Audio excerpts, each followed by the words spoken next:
Hai everyone, happy Sunday. Selamat datang di Galilei Online Service. Apa kabar semuanya? Saya berharap kita semua bisa dalam keadaan yang sehat. Kita tahu bahwa ada beberapa rekan kita yang sedang menjalankan karantina. Kita berdoa supaya Tuhan segera memulihkan keadaan mereka. Bagi Anda yang baru pertama kali bergabung dalam Galilei Online Service, welcome. Berbagai informasi gereja bisa Anda dapatkan melalui sosial media Galilei Church Indonesia seperti Facebook page, YouTube, Instagram, dan TikTok. Membership kelas 101 akan diadakan pada hari Sabtu 19 Februari 2022 pukul 10 sampai pukul 2 waktu Indonesia Barat. Anda yang belum pernah mengikuti membership kelas bisa bergabung dalam kelas ini dengan mendaftarkan diri Anda ke Galilei Admin. Kelas akan diadakan secara online dengan Zoom Meeting. Bagi Anda yang ingin memberikan persembahan, Anda bisa memberikannya melalui aplikasi-aplikasi elektronik money yang tersedia seperti OVO, GoPay, Link Aja, ShopeePay, dan yang lainnya. Persembahan yang Anda berikan akan diolah untuk mendukung setiap pelayanan dan misi Galilei Church Indonesia. Di dalam ibadah hari ini, firman Tuhan akan berjudul Bahagia Sederhana. Pertanyaannya adalah, apakah Anda memahami arti bahagia sebenarnya? Siapkan hati kita untuk belajar sama-sama. Pujian dan penyembahan hari ini akan dipimpin oleh Galilei Worship.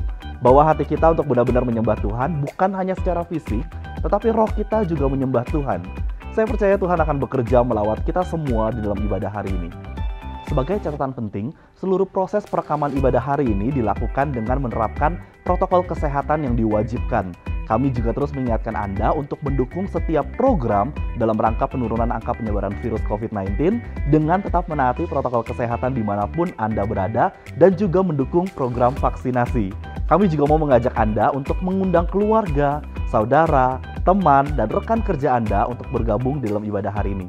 Anda bisa share link YouTube dan Facebook Galilei Online Service hari ini, atau Anda bisa juga mengajak mereka untuk join dalam watch party yang Anda buat melalui Facebook Anda. Saat ini, mari kita beribadah kepada Tuhan. Kita berdoa. Tuhan, kami datang ke hadirat-Mu Tuhan, menyerahkan hidup kami sepenuhnya untuk beribadah kepada Engkau. Mari Tuhan hadir atas ibadah kami, dipermuliakan di dalam ibadah kami Tuhan. Kami mau belajar dari firman-Mu, mari berbicaralah kepada setiap kami Tuhan. Terima kasih Tuhan, kami siap beribadah, hanya di dalam nama-Mu kami berdoa dan mengucap syukur. Amin. Selamat beribadah.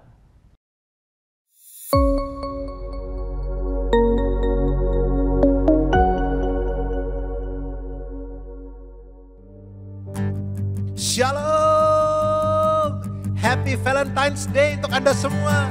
Selamat Hari Kasih Sayang. Percayalah saudara-saudara semua, kasih terbesar yang sudah Tuhan nyatakan buat kita selalu kita rasakan kehidupan kita. Mari sama-sama katakan,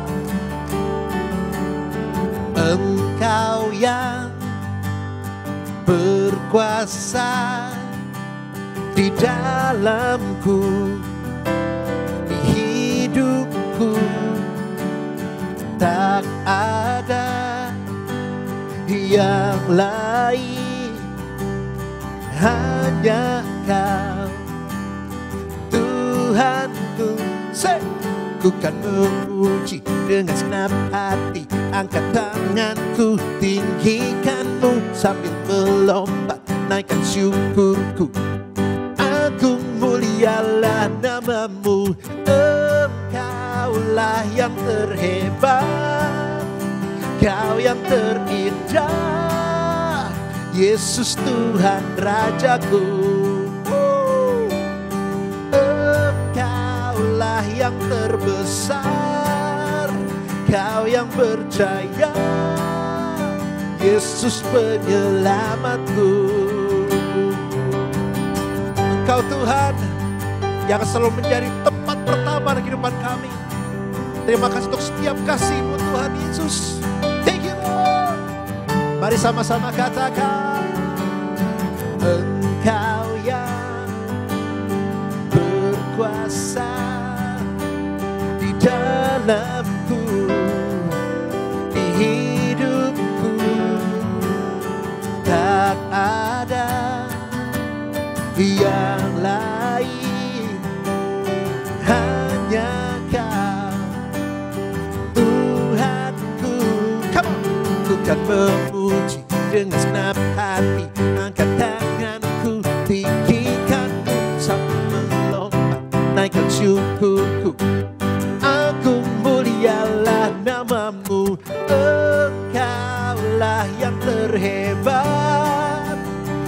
Engkau yang terindah, Yesus Tuhan Rajaku. That's right.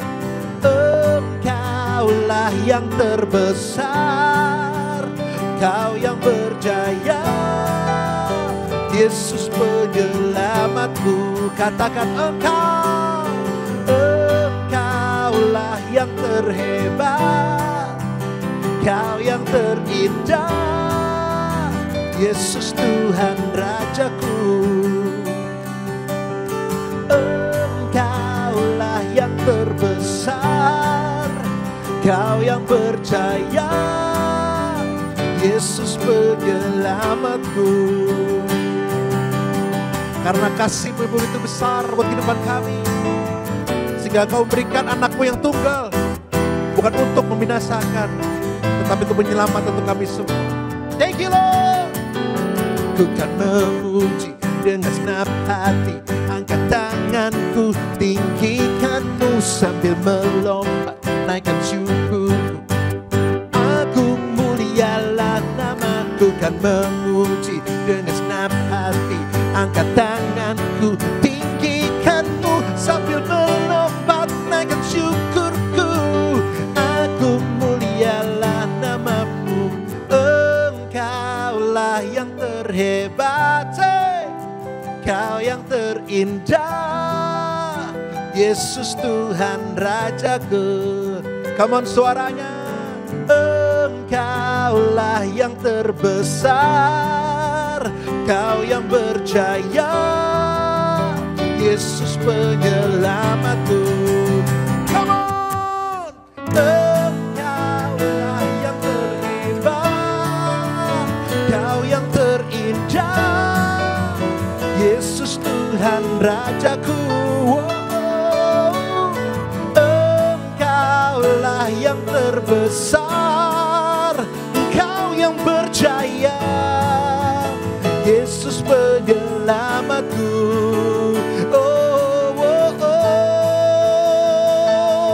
Yesus yang terhebat.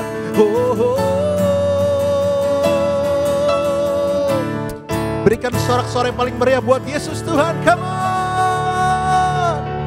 Masih semangat memuji Tuhan, amin. Masih semangat. Berikan tepuk tangan paling meriah sekali lagi buat Tuhan Yesus. Come on. Kasih-Mu seindah pelangi sehabis hujan Tuhan Yesus. Come on. Seindahnya pelangi, secerahnya mentari, namun Kau yang terindah, hanya Kau yang termegah. Walau badai menghadang dan bumi pun bergoncang, namun Kau kan setia, menjagaku selamanya. Semua sungguh nyata kasih-Mu di sepanjang hidupku. Dengan darah-Mu Kau tebus dosaku. Thank you Lord. Sungguh nyata kasih-Mu di sepanjang hidupku. Segenap hatiku hanyalah untuk-Mu.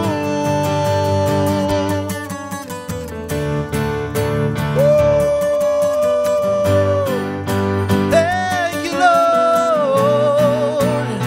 Katakan, walau badai menghadang, come on.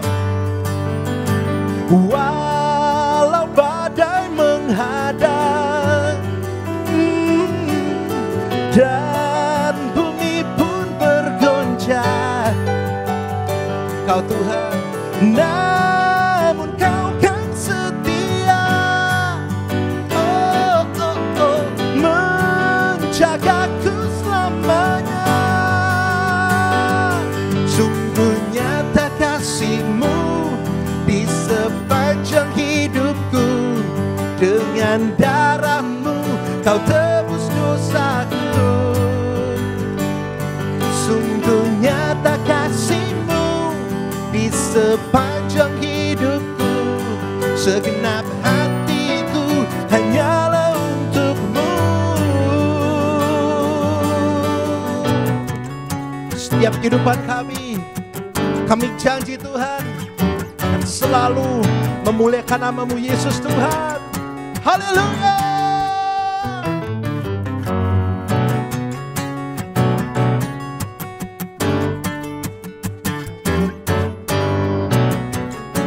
Come on jemaat Tuhan, mari sama-sama angkat tanganmu, katakan, sungguh nyata kasih-Mu di sepanjang hidupku.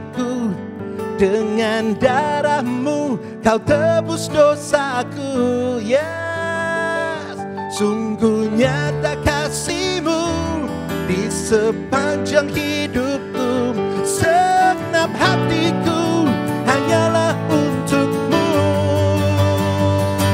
Sungguh nyata kasih-Mu di sepanjang hidupku. Dengan darah-Mu Kau tebus dosaku. Oh, oh, oh. Sungguh nyata kasih-Mu di sepanjang hidupku. Segenap hatiku hanyalah untuk-Mu. Segenap hatiku hanyalah untuk-Mu. Segenap hatiku hanyalah untuk-Mu.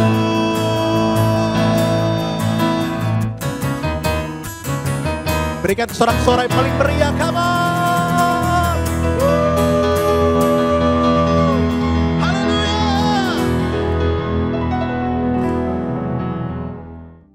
Saudara semua, besok tanggal 14 Februari seluruh dunia merayakan hari kasih sayang. Ada yang ngasih coklat, ada yang tulis puisi, ada yang ngasih kartu ucapan. Wah, banyak banget, terutama sama orang-orang yang dikasihinya ya. Tetapi dengar baik, setiap hari kita merasakan kasih sayang dari Tuhan kita. Firman Tuhan di Bilangan 6 ayat 24 sampai 26 bilang begini. Tuhan memberkati engkau dan melindungi engkau. Tuhan menyinari engkau dengan wajahnya dan memberi engkau kasih karunia. Tuhan menghadapkan wajahnya kepadamu dan memberi engkau damai sejahtera. Itulah janji Tuhan untuk kita semua, bahwa sampai kapanpun kasihnya Tuhan selalu ada buat kita semua. Maka dari itu saudara-saudara, tetaplah berserah dan selalu percaya bahwa Tuhan kita adalah Tuhan yang luar biasa. Terima kasih Tuhan atas setiap kebaikan-Mu Tuhan Yesus. Kami percaya Tuhan, kami percaya kalau kami sampai hari ini masih ada, semua karena kebaikan Tuhan dalam kehidupan kami. Hari ini kami mau dedikasi hidup kami untuk selalu memuliakan nama-Mu Tuhan Yesus.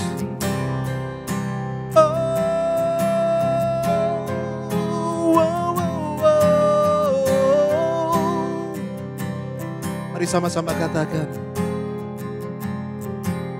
Belum pernah ada kasih di dunia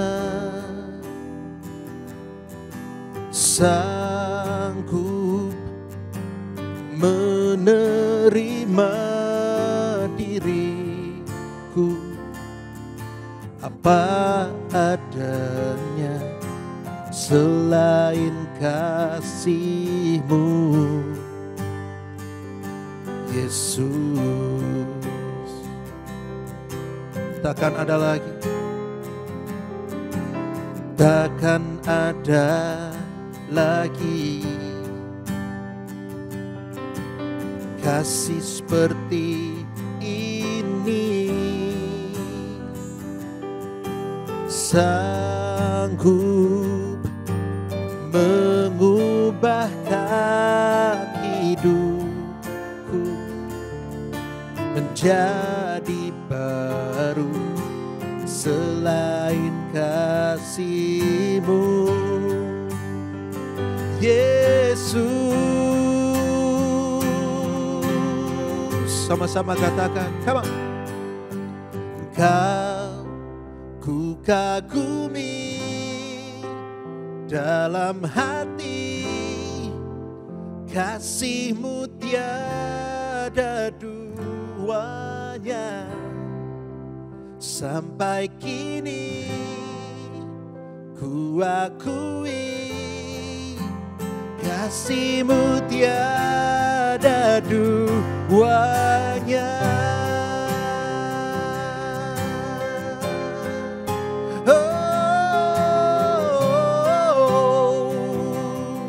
Katakan, takkan ada lagi. Come on. Takkan ada lagi kasih seperti ini, sanggup mengubahkan hidupku menjadi baru. Selain kasih-Mu, Yesus,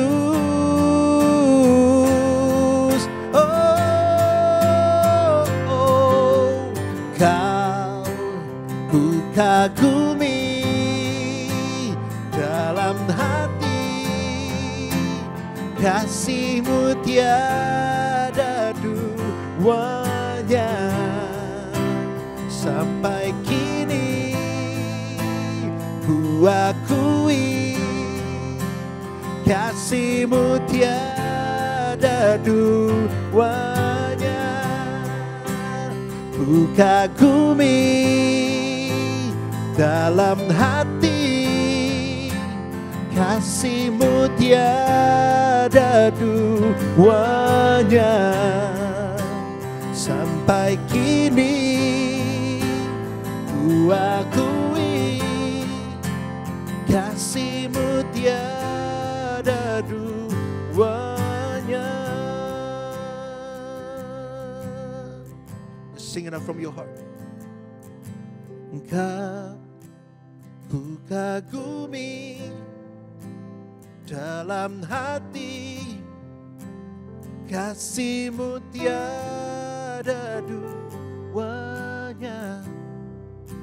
Sampai kini ku akui, kasih-Mu tiada duanya. Sekali lagi, come on. Ku kagumi dalam hati, kasih-Mu tiada duanya. Sampai kini ku akui, kasih-Mu tiada duanya.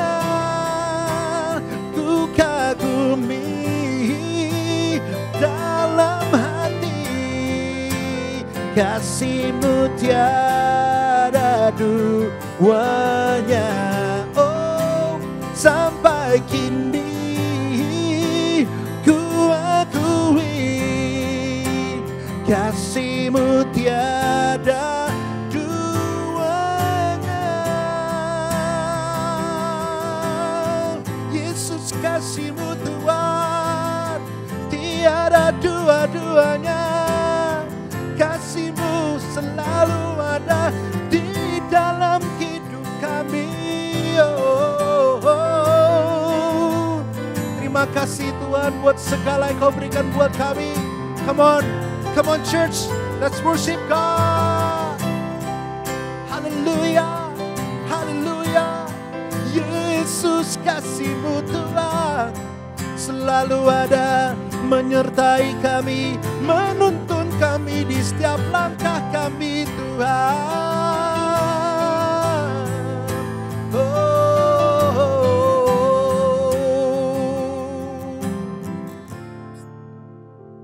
Kasih-Mu tiada duanya Tuhan. There is no one else but you Jesus. Hanya Kau yang mampu melakukan semuanya itu Tuhan. Sekarang kami tahu bahwa berkat yang Kau berikan kepada kami is everlasting. The blessing that you have given to us is everlasting. We thank you for that, Jesus. Kalau hari ini kami masih bisa ada semua karena berkat-Mu buat kami.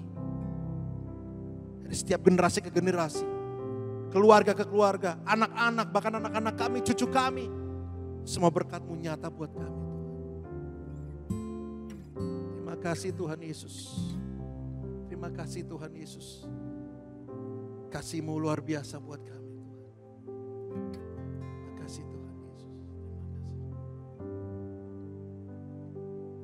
May His favor be upon you and 1,000 generations, and your family, and your children, and their children, and their children.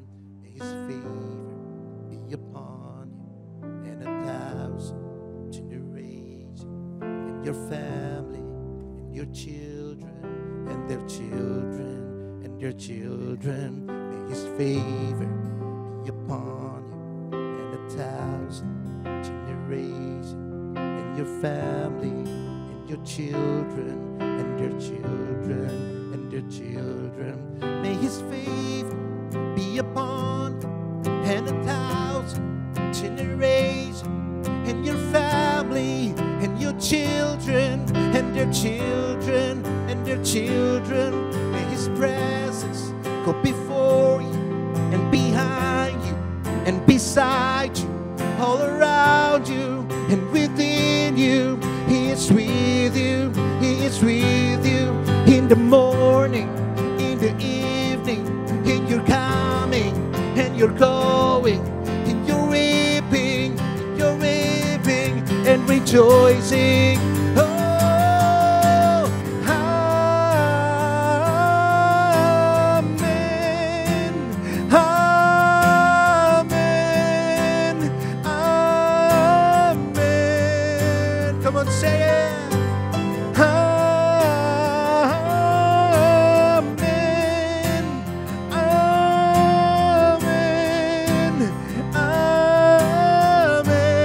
Tanganmu katakan amin,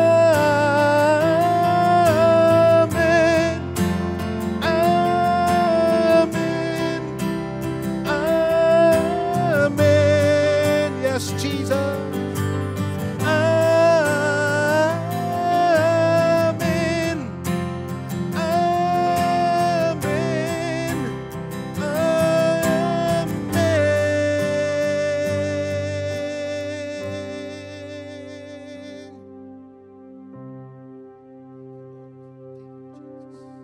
Tuhan, kami siap belajar dari firman-Mu.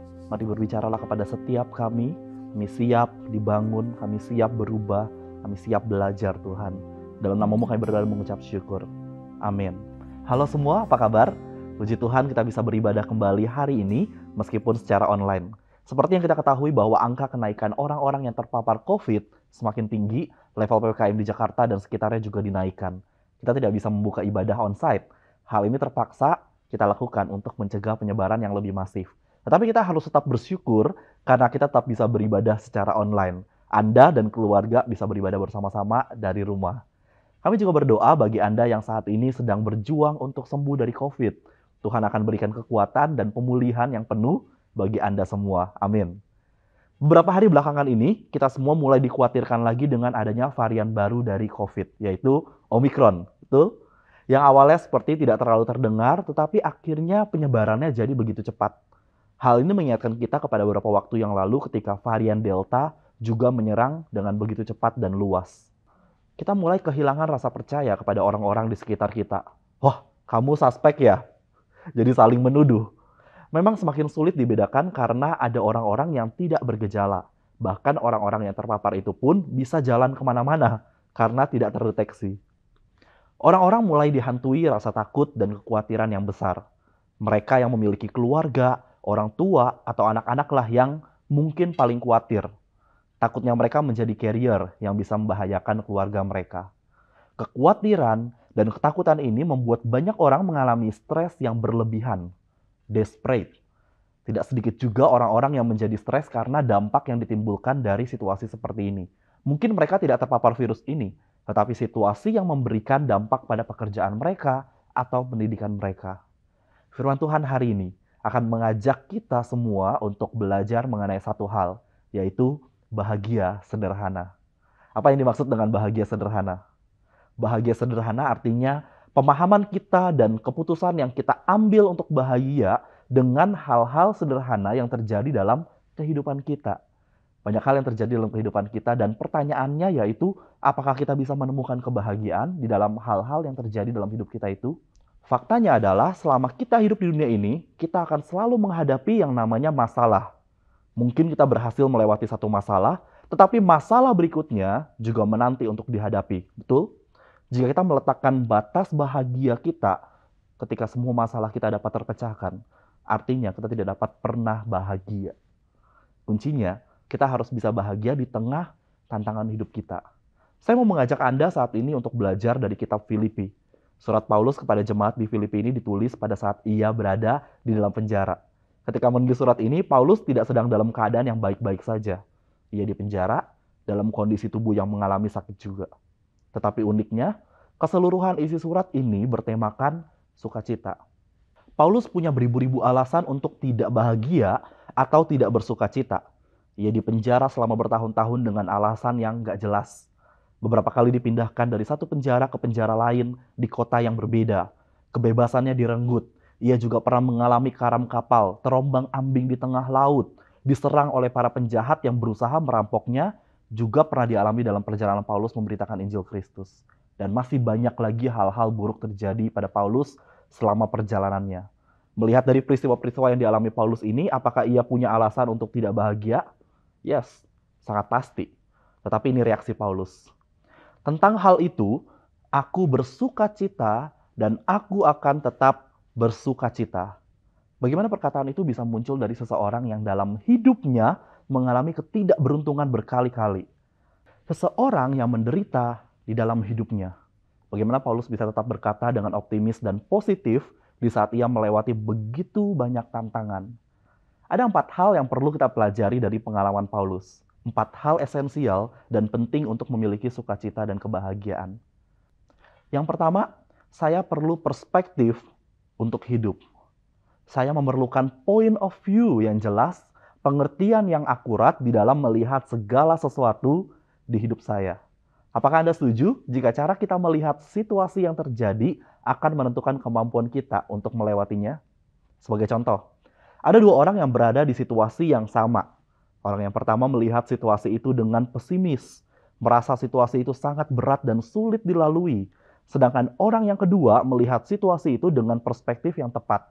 Ia memikirkan banyak cara untuk bisa melewati situasi tersebut.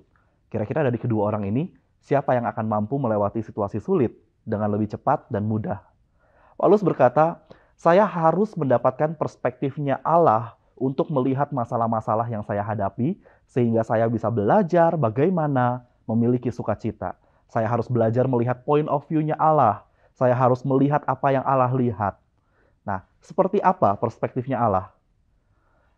Filipi 1 ayat 12, aku menghendaki saudara-saudara supaya kamu tahu bahwa apa yang terjadi atasku itu justru telah menyebabkan kemajuan Injil. Paulus tidak lagi melihat apa yang ia alami berdasarkan perspektifnya. Ia di penjara. Perspektifnya adalah penderitaan, kesusahan, bencana, tragis, menyedihkan, dan lain-lain. Tidak ada yang namanya di penjara itu penuh sukacita. Itu kalau melihat dari perspektifnya Paulus, perspektif manusia. Tetapi Paulus tidak melihat dengan perspektifnya lagi, Paulus melihat dengan perspektif Allah. Apa yang ia alami justru menyebabkan kemajuan Injil. Firman Tuhan jadi lebih tersebar karena situasi yang dialami oleh Paulus. Di ayat-ayat selanjutnya, dikatakan benefit yang terjadi karena pemenjaraan Paulus. Ayat 13, sehingga telah jelas seluruh istana dan semua orang lain bahwa aku dipenjarakan karena Kristus. Paulus pernah berkata bahwa ia dipenjara dan dijaga dengan sangat ketat setiap harinya.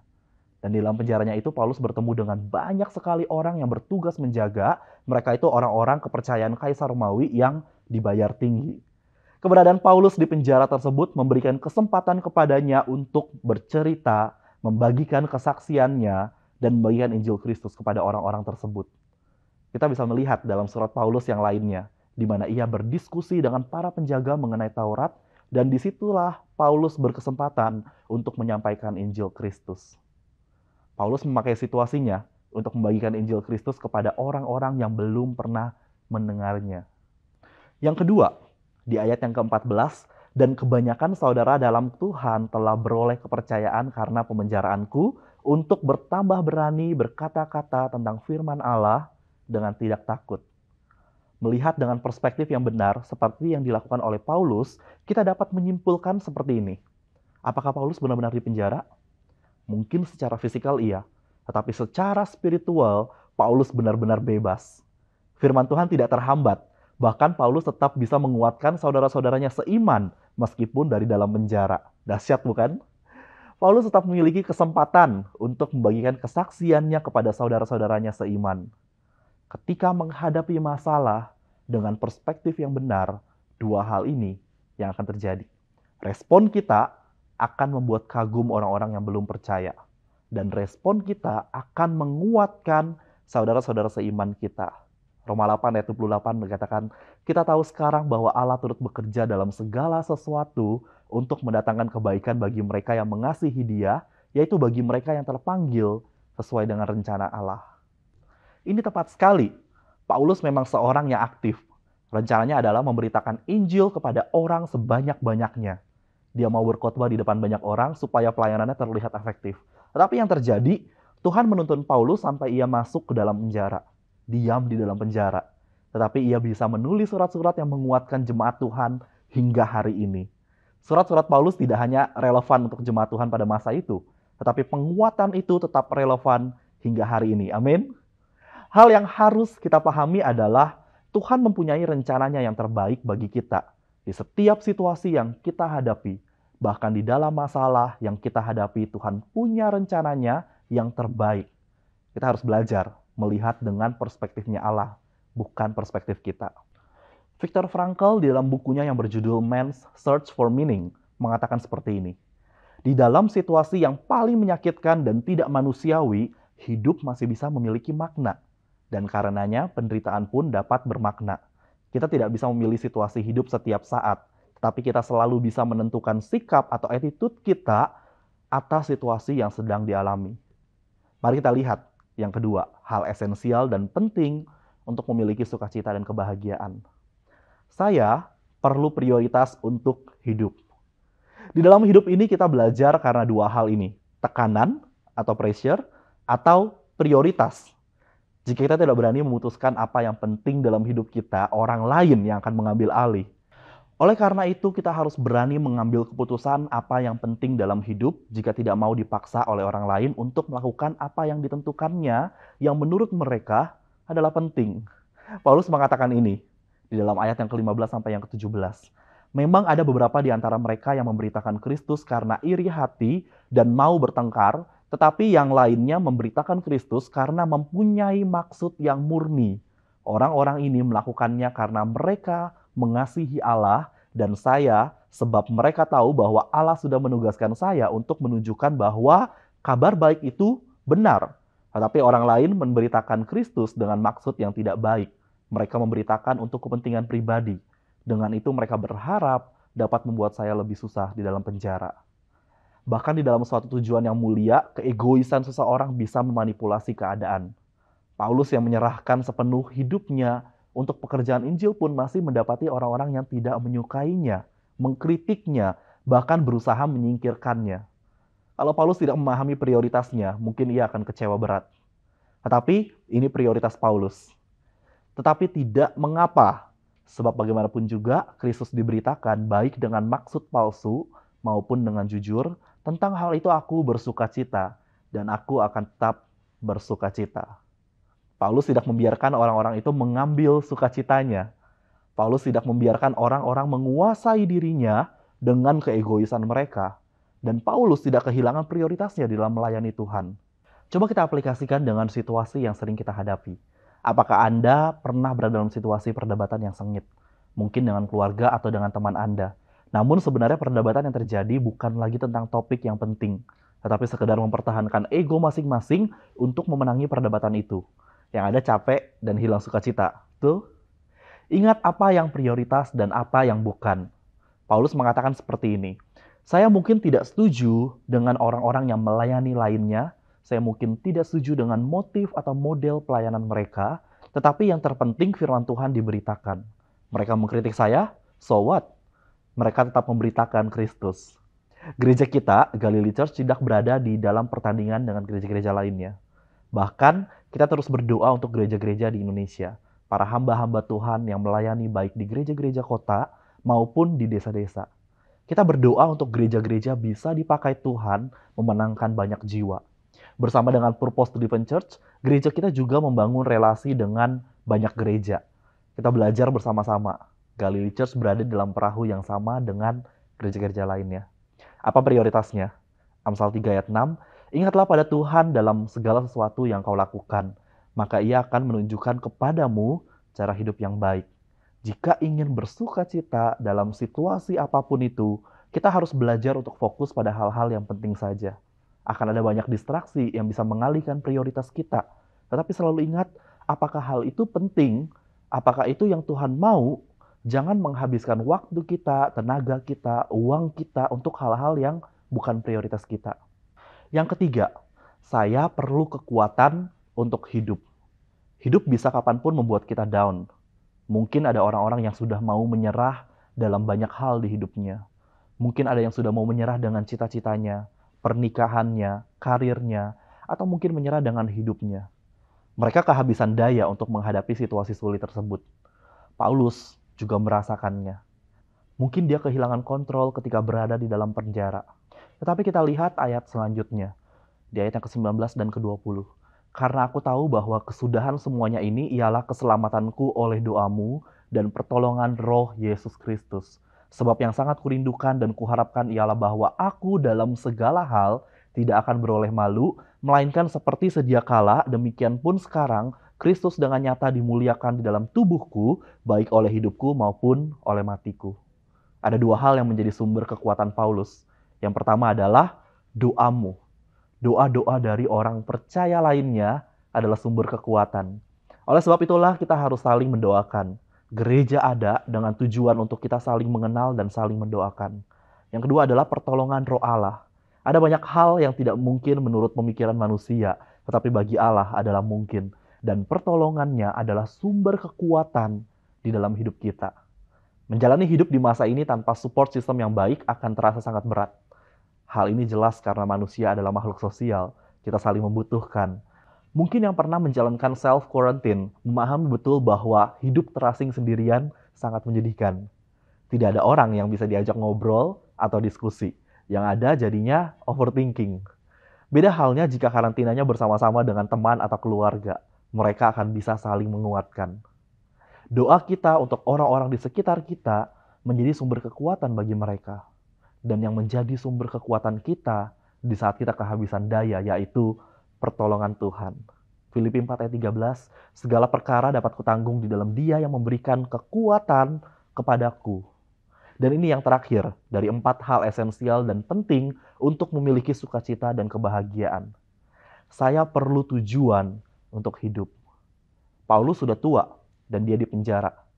Kesempatan untuk hidup bebas sangat kecil, bahkan yang ada dia hanya menunggu keputusan pemerintah untuk mengeksekusinya.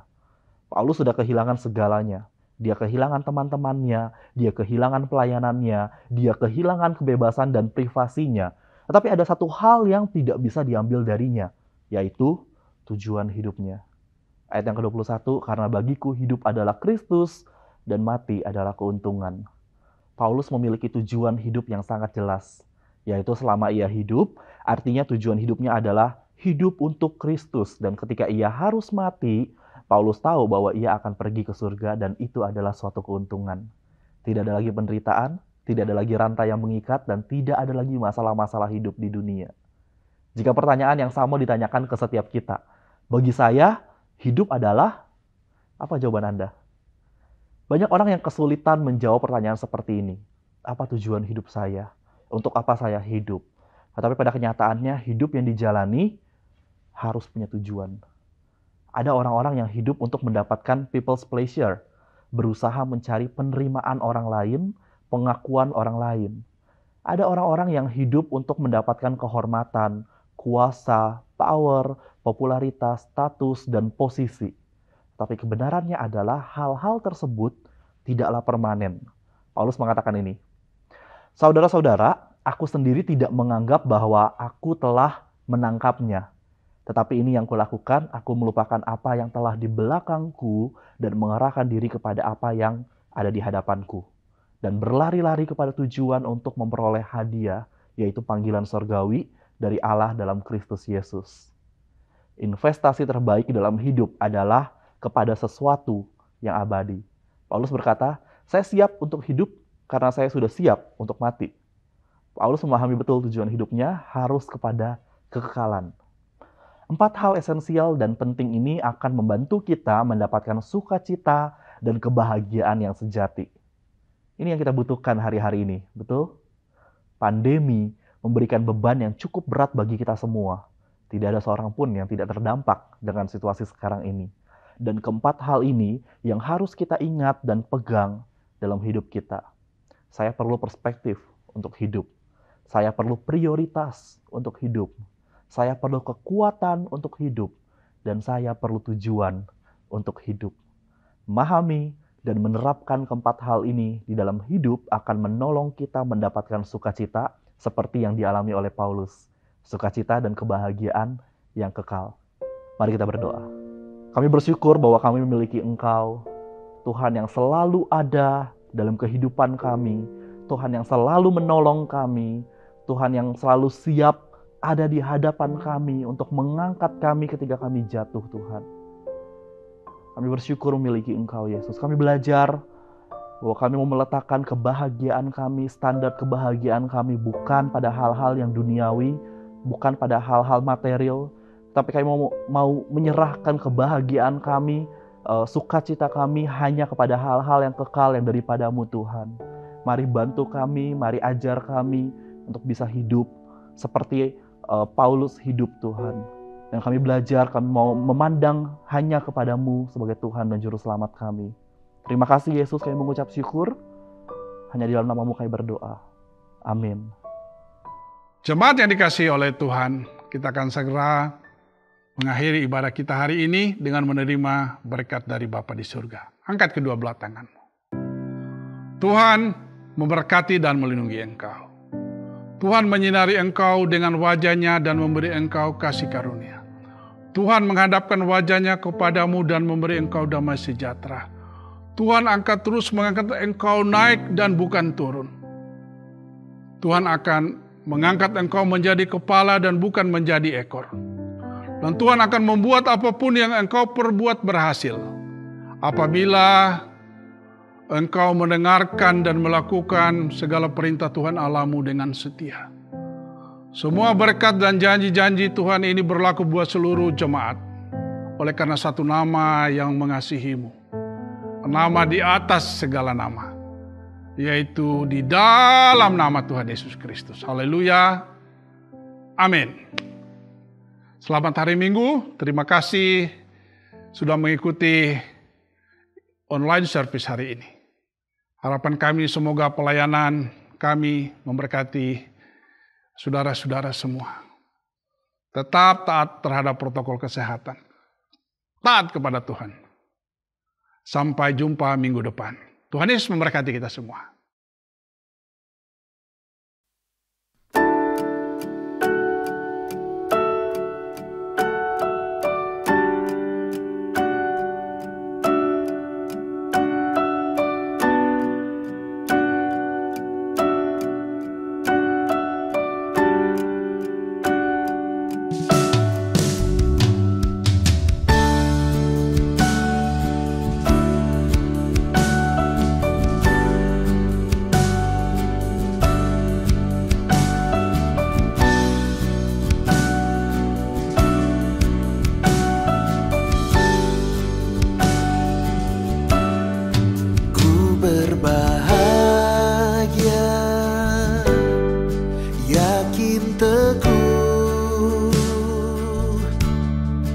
Yesus abadi kepunyaanku, aku waris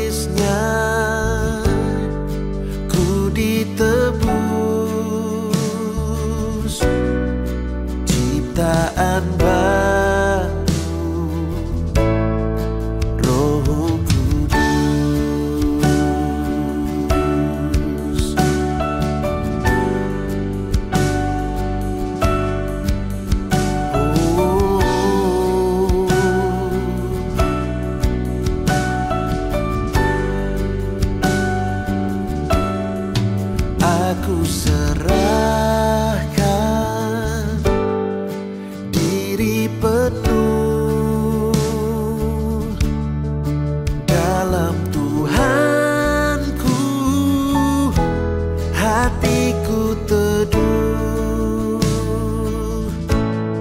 sambil menyongsong